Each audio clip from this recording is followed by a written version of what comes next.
Howdy folks, welcome back to my World of Tanks replays with the mighty Jingles. Today we're in the garage with the Russian Tier 6 tank destroyer, the SU-100.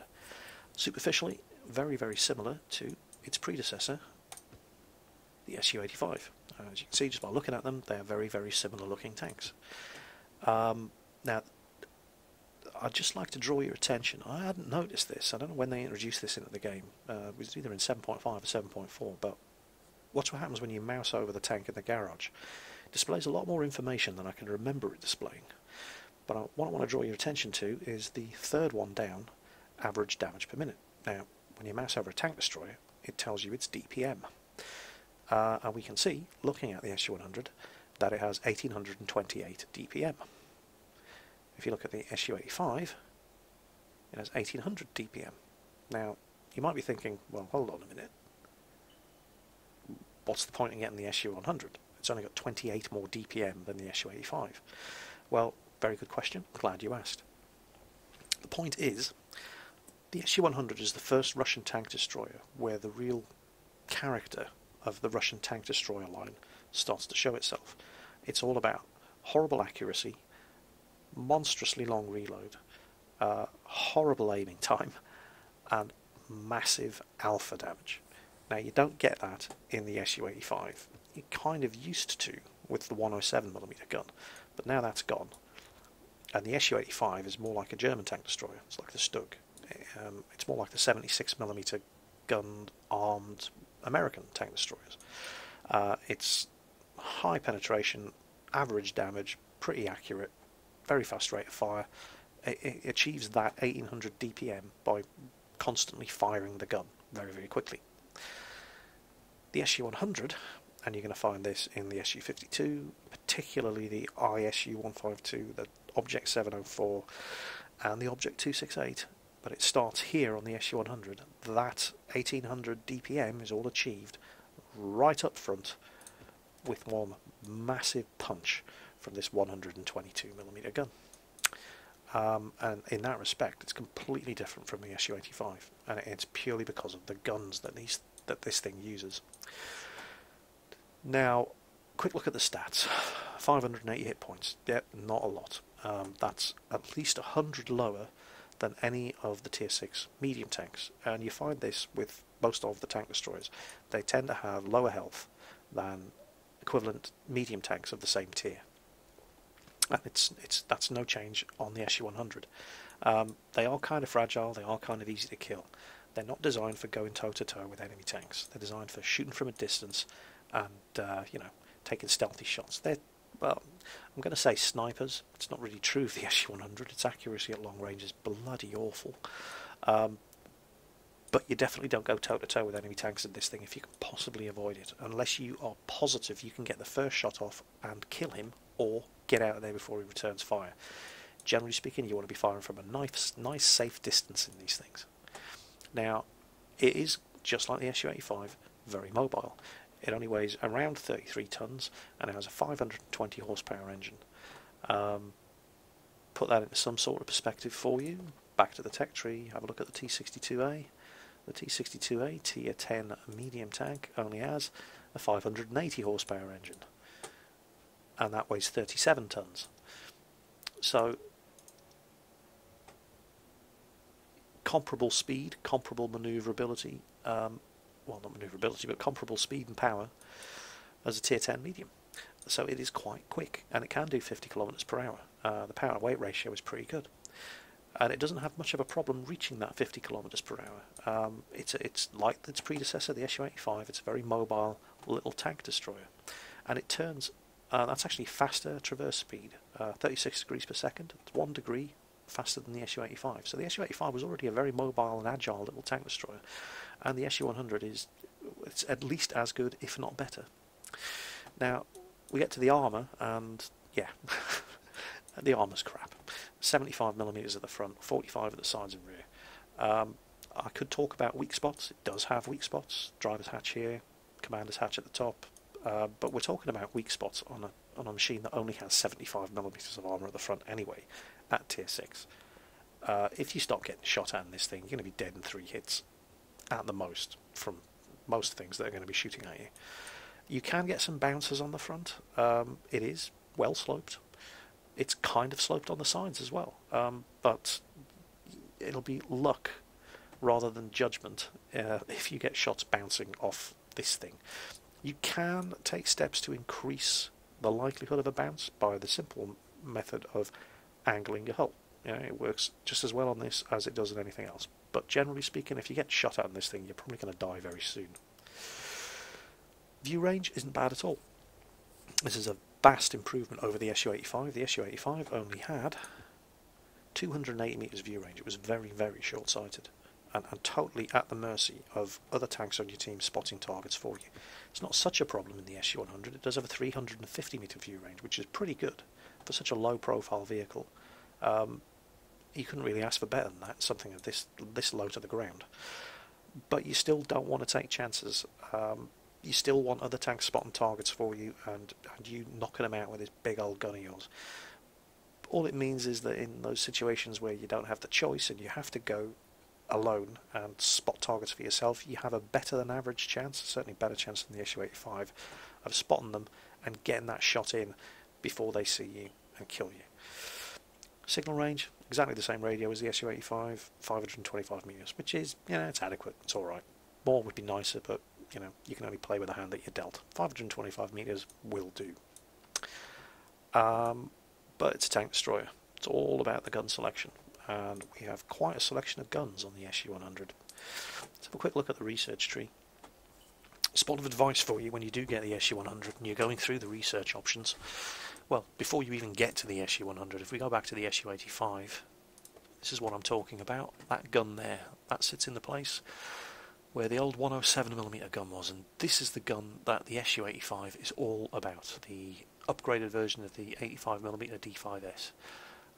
It's better in every respect than the 76mm, the 122mm and the 85mm. Obviously it doesn't have the same alpha damage as this 122mm, but it's just a better gun. It hits the target more accurately, more often, and penetrates more often. It's a really, really good gun.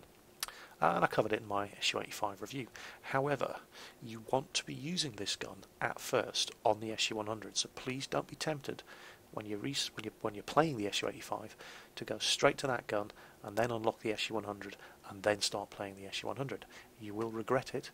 You want to unlock this gun because, well, two reasons. First of all, it makes the SU-85 great, and secondly, if you skip it and go straight to the SU-100, you're going to be stuck with that piece of rubbish. That crappy 85mm on a tier 6 tank destroyer does not cut the mustard. It is not good enough. And then you're going to have to research this thing anyway, or use the 100mm, which is useless, before you can get to the 122mm. Now that's the money shot. This is what makes the SU-100 different to the SU-85, that 122mm gun. But please research that thing on the SU-85 before you go to the SU-100. Now the weight capacity, the load limit on the stock tracks on the SU-100 has enough spare capacity that you do not need to research the new suspension in order to fit that gun. If you already have that gun researched, you can unlock the SU-100, slap that gun straight on it, and at least start earning some decent, reliable XP to grind your way through the 100mm and get to the 122mm. Otherwise, you're stuck with that. So that's my advice for when you upgrade to the SU-100. Get that gun on the SU-85 first. But speaking of the guns, well, rubbish. Stock gun, which hopefully you'll take my advice, get that and you'll never have to use this thing. Useless penetration, very average damage, hopeless accuracy, aiming times okay, could be better, good rate of fire. The rate of fire is the only good thing about this gun, but it's probably going to miss most of those shots anyway because it's a crap gun, so you don't want to be using the stock gun on it. This one, well, you already have used this on the SU-85 if you have any sense, and it's a good gun, but it doesn't make the SU-100 special. It basically just plays it like a bigger, slightly better armoured, slightly more health SU-85, and you're only going to be using this thing to grind the XP to get that. Now to get the 122mm you have to go through the 100mm, and this gun is, well, it's pretty terrible as well. It's the tank destroyer version of the D10T Russian medium tank gun, which they can also use in some of their heavy tanks, fondly known as the idiot gun. and it's just not very good. Rate of fire is slow. We're talking like heavy tank rate of fire here. The penetration isn't bad, 175mm. The damage is a bit average, 230. The accuracy is bad, 0.4, and it's still got that aiming time, 2.3 seconds. It's just it's a below average to average gun all round. Even when you've got that thing unlocked, I would probably still continue using this 85mm. It's just more consistent. But this is the money shot, the 122mm gun, and when you unlock this and start using it, you're finally using a proper Russian tank destroyer, because this thing is all about the monster alpha damage. So looking at the stats, well, the rate of fire is bad. I cannot remember the precise reload time on that gun, but with a 4.69 rate of fire, it's over 10 seconds. It's less than 12, but it's more than 10. I cannot remember the exact figure, but it's a slow reload. The penetration is good, 175mm. It's equivalent to, I mean, this is basically a tank destroyer version of the Russian Tier 7 heavy tank gun. And that's exactly what you're getting, but you're getting it on a Tier 6 tank destroyer. Penetration is good enough. The damage is sick, 390 damage. The accuracy is very bad, 0.43 accuracy, and the aiming time is even worse, 2.9 seconds aiming time. But this is the defining characteristic of the SU-100, that 122mm gun, and that is how you're going to have to start getting used to playing all the Russian tank destroyers from here on. It's all about that monstrous 390 alpha damage, which, if you've been running around in Tier 9 and 10 vehicles, doesn't sound that much, but remember, this is only Tier 6. And just to put that into some sort of perspective for you, that amount of damage is how much a Tier 10 medium tank does when it fires its gun. And this is only Tier 6.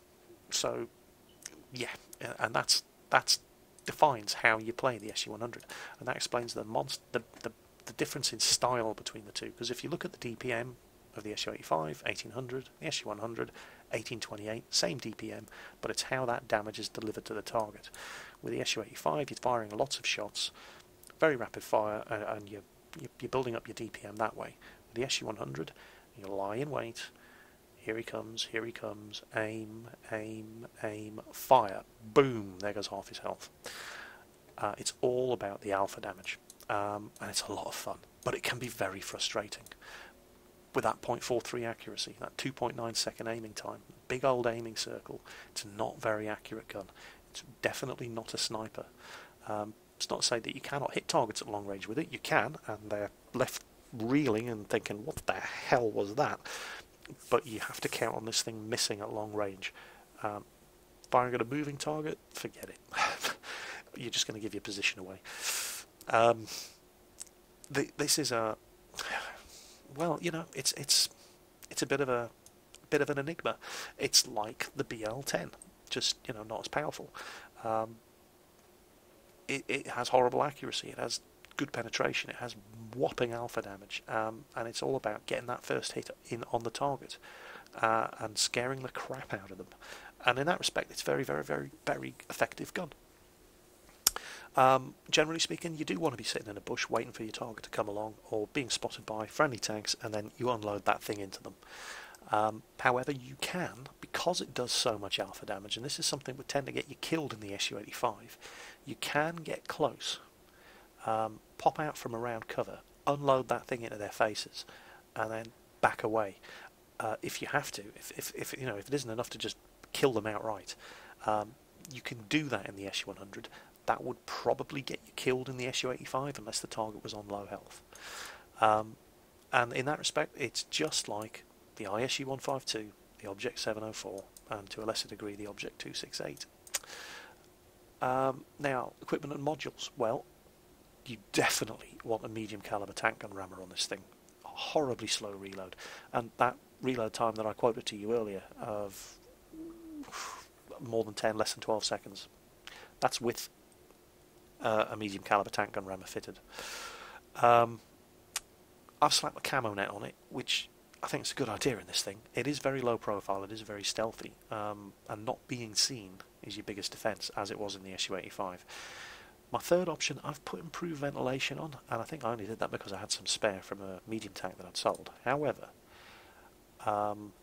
where is it? Enhanced gun laying drive is a very, very good option. on this tank. 500,000 credits, but if you're serious about playing your SU-100, that would be a wise investment, because the aiming time is 2.9 seconds, and that would really help. Other options? Well, not really. You might like to swap the camo net for maybe binocular telescope, because you do spend a lot of time stationary just waiting around for your target to expose himself in this thing. Or you can play it that way. And binocular telescopes, I mean, it has a good view range anyway, and that's not a terrible investment, but I would definitely say enhanced gun lane drive, medium caliber tank gun rammer, and then either gun lane drive or improved ventilation. Crew skills, I've just gone for camouflage.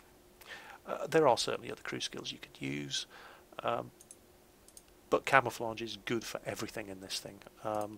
Skills for the commander, possibly recon. Sixth sense would be a fantastic skill, and it's a fantastic skill to have in all stealthy tank destroyers, all stealthy vehicles. Having sixth sense would be incredibly good, but it's a perk. It's completely useless until it reaches 100%, and I will probably swap that for sixth sense on the commander when his camouflage skill reaches 100. Looking at the gunner, well, the gunner,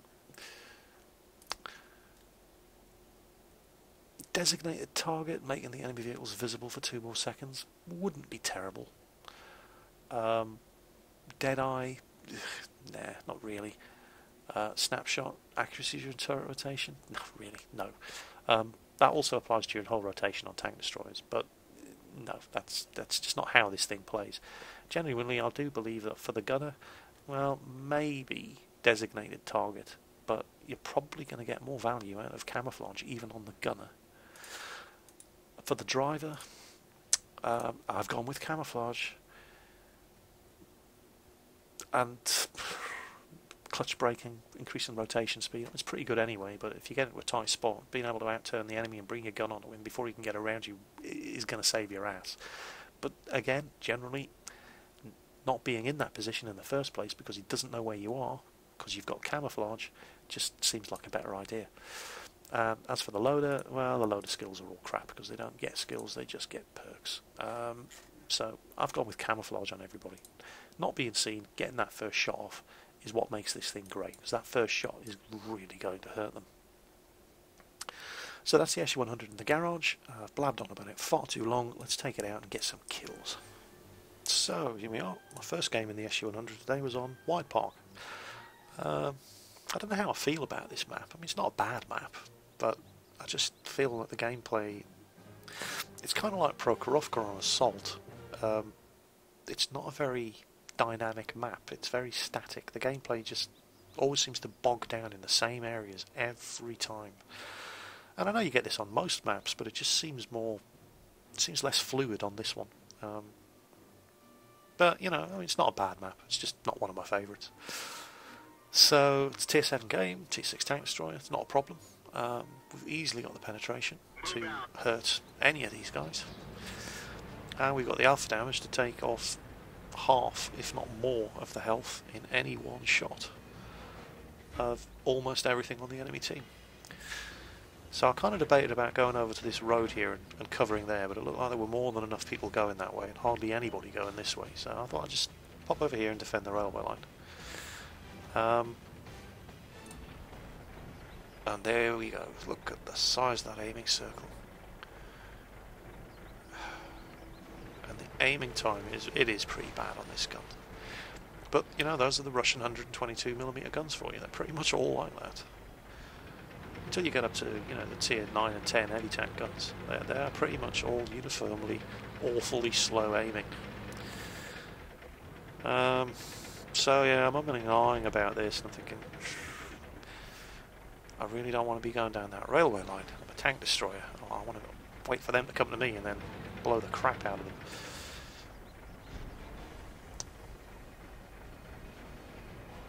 And see how long you have to wait for it to aim. But there you go. He only had 325 health left. That's a good kill. Now we know there's a slugger at least up there. That's probably where their artillery is as well. That 3001p, he actually played a pretty good game. I mean, he's taken a. Oh, here we go. There's a slugger, a panther, and a Sherman. And that Panzer IV graciously allows me to take this covered position here. I'm trying to get shots in. Don't know if that hit. Think it probably did. This 3001p here, he's trying to hold this railway line, and he's having a good game. He's having a good job of it.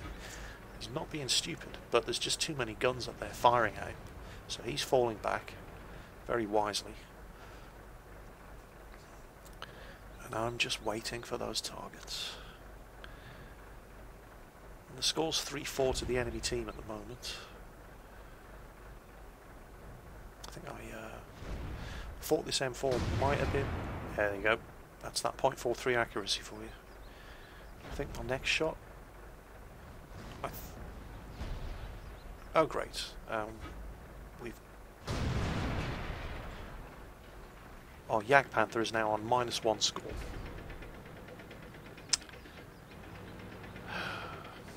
Okay. Right, so now I'm pretty much... Me and this Panzer are holding this flank alone. The 3001p eventually died. It was pretty inevitable. He did a good job. Just wait for that thing to aim. And there you go. A third of the health of a Panther. Now somebody's firing at me, and it's probably this KV. That slugger, I'd like to be able to finish that slugger off. He's quite a threat, but I'm never going to make that shot. Not through that gap. And... oh, this is not good. Look at the map. We're losing 4-8. And our artillery's in retreat. We're losing 5-9. There's only 6 of us left. We're about to get wrapped up and flanked. Oh no. Oh, I can finish off this Panther. Oh yeah. Okay, so that'll help. Now there's only 3 of us left plus the artillery. 2 of them are tier 5.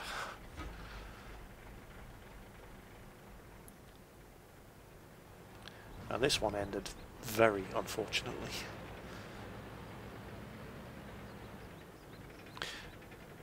Now here's the thing about this gun. I mean, it's not a bad gun, but it's by no means a long-range sniper. That's an SU-100 fired at me at range and bounced. And I fired at him at range and bounced, and then I take a shot from something, don't know what.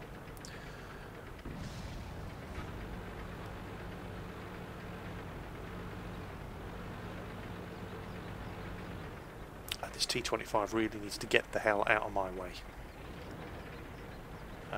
Credit to him, he realises that. He was just trying to tease them out into coming around the corner. Oh, KV-1S, he's pretty much got the same gun as me. Looks like that one went right through. That 361 knows I can one-shot him. He's not keen on coming around that corner. And we're putting up a hell of a fight here. And there's the accuracy. Point blank range, and it's still missed.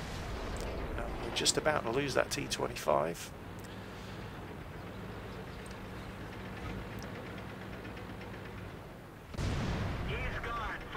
3 kills.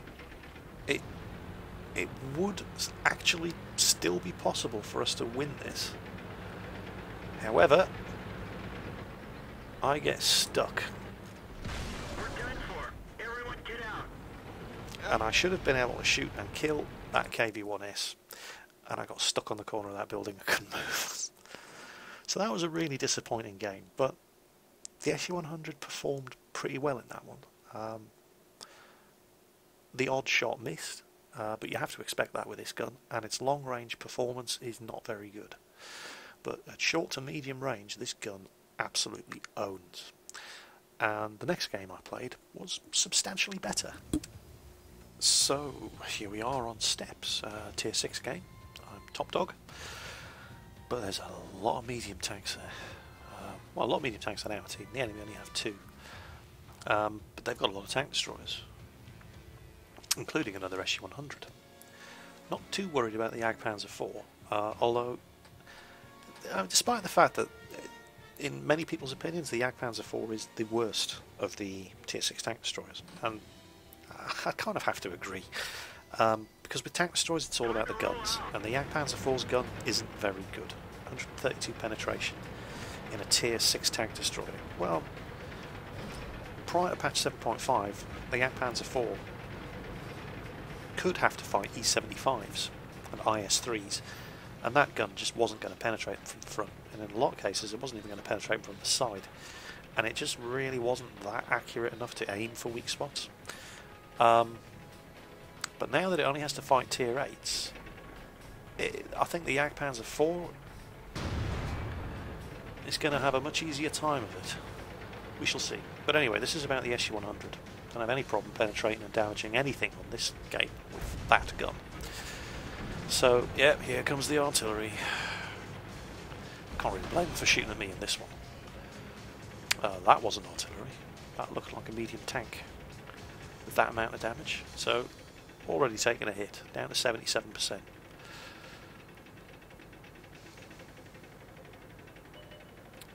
So initially, it's an encounter map here on steps. I'm thinking of heading over and covering the cap zone. But then I look at what's happening behind us and I think, okay, maybe that's not such a good idea. Turns out to be a very, very good decision.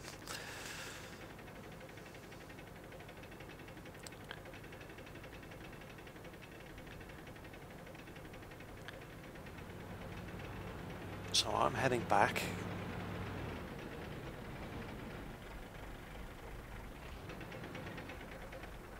Trying to stem this assault around the southern side of the flank.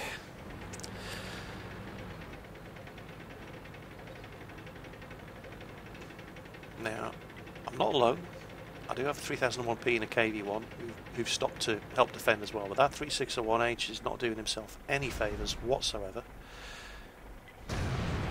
Now, that was a lucky shot. I didn't wait for it to fully aim. That should have missed. So. No skill involved there whatsoever. That was blind, dumb luck. Now, I don't really want to be sitting in the middle of this open plain. I do have pretty good view range, but it ain't that good. And they've got some good old long view range tanks over there of themselves. So I need to find some cover. And there's not a lot of it here.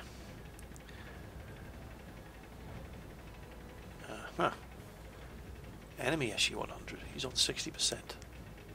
Should be able to one-shot him. And he's not looking at me. He's going to pay for that. There we go. Okay, there's a Stug over there on my right. Oh, no, KV-1S. Oh, he's got a big gun. As you can see. But so do I. I now have 8 health. Went from 77% to 2% in one hit from KV-1S. He has an absolutely lethal gun. But that 3001P has come around to help. So I ain't doing this alone. I don't know what this guy was thinking of. He just gave me a gift there with the side of his tank. But the 3001P's bitten off more than he can chew. And there's a 361H over there as well. And my driver's dead.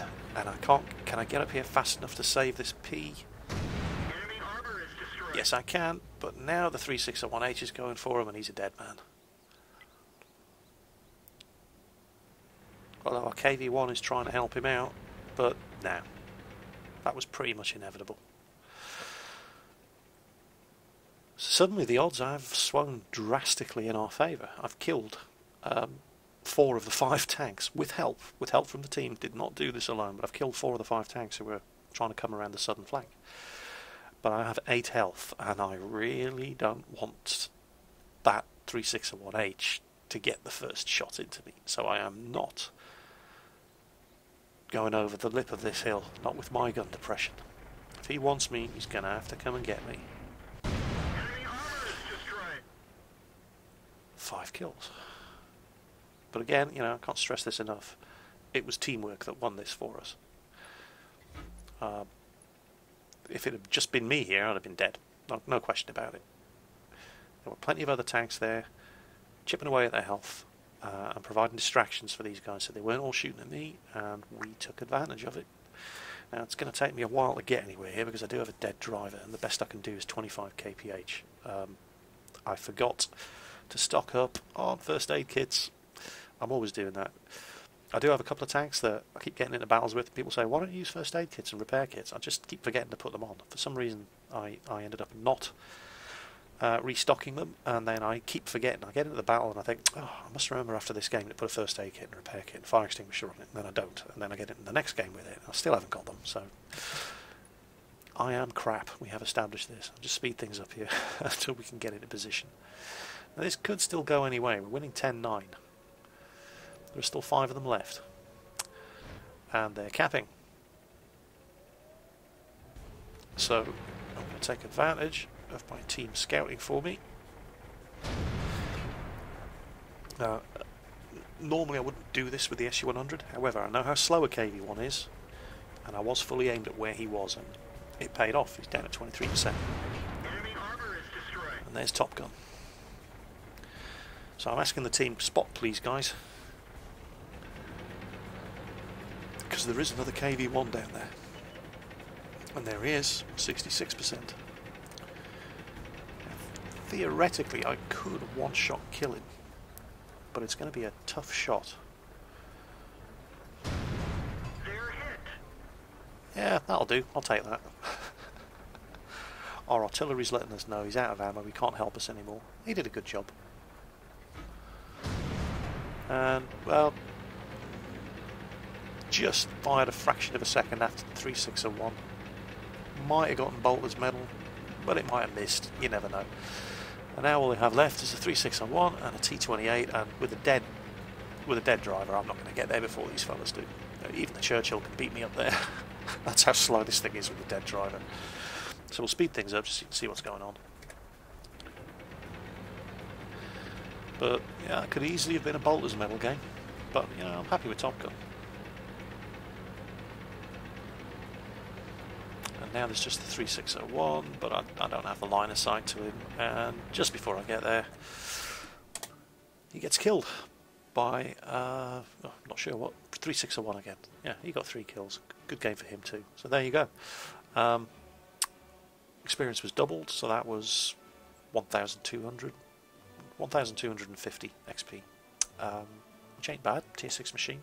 Now obviously it's not excessively a large amount because we were top tier, so you do get that experience bonus for killing tanks that are higher tier than you, and I'm tier 6, it's a tier 6 game. Nothing in this game was higher tier than me, but that's a respectable amount of credits, 30,450, and repairs are trivial. It's only a tier 6 tank. It doesn't take an awful lot to repair it, and that's effectively 100% of my health gone, and that's the limit of your repair bill. So obviously we got Top Gun, and out of the 11 shots fired, 9 hit the target. Now note, most of those shots that we fired were at very, very close range. And you can do this in the SU-100 because it has so much alpha damage. If you get into a shot, if you can get into a position where you know if you hit him, you're going to kill him, you can take those kind of risks with the SU-100. More so than you can with the SU-85, because to be in a position where you know your next shot is going to kill somebody with the SU-85, generally speaking he's going to be on 25% or lower health. You've got a much bigger margin for error with the SU-100 because the gun does 390 damage. So in a lot of games you can come across tanks on 50%, 60% health and still know that you only have to hit them once to kill them. And in that respect, this is basically setting you up for the BL-10 gun on the ISU-152 and the Object 704, because you play them pretty much exactly the same way. And they're a fantastic amount of fun. I do like the SU-100. I really don't play it enough. It's a good machine. And this is the first tank where the character of the Russian tank destroyer line really starts to show itself. Slow reload, horrible accuracy, awful aiming time, monster alpha damage. So if you like the sound of that, you are going to have a lot of fun in the SU-100. The SU-152, not so much fun, but once you get the BL-10 on the ISU-152, the fun starts piling up again. So that was the SU-100 running up Top Gun on steps in an encounter battle. I hope you enjoyed it, and I'll catch you next time.